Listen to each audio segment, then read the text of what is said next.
The search continues right now in Taiwan for survivors after a plane took a nosedive into a river. Good morning, I'm Miranda Khan, and this story tops your Newsmax Now update. This is video of the Trans-Asia Airways plane just moments after takeoff. Actually, that is not video. That is video after it took off and landed into the river. Authorities say at least 23 people are dead and about 24 are missing. Now, let's take a look at this video. This is video of a car driving through the city. It caught the last few moments. Take a look at that. You can see the plane literally cartwheel across the highway. There it is again. The plane missed several buildings by just a few yards.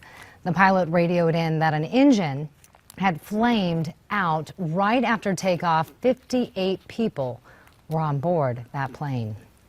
Wow. In New York, the death toll stands at 7 after a commuter train slammed into an SUV on the tracks.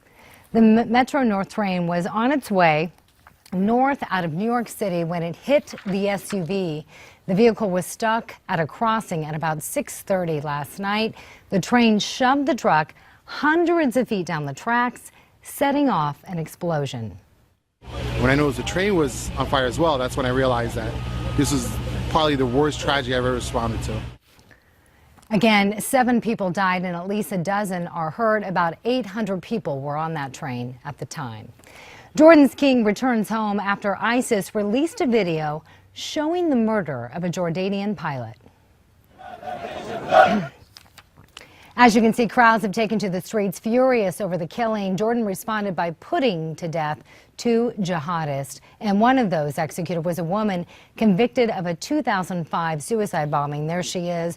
Jordan had offered to trade her in exchange for the pilot who ISIS killed.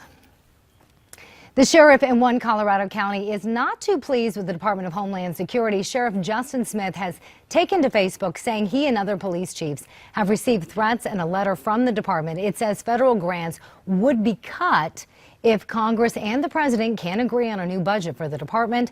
They're at odds over the president's amnesty for illegal immigrants. And right now on Capitol Hill, the president's pick as the next Secretary of Defense faces questions from senators.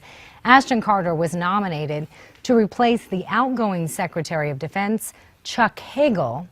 Hagel, as you may recall, stepped down late last year under pressure from the president. And the lawyer of the family of Whitney Houston's daughter says officers are investigating how she ended up in the hospital. Bobby Christina Brown was found unresponsive in a bathtub over the weekend. That was your latest Newsmax Now update. More coming your way in 30 minutes.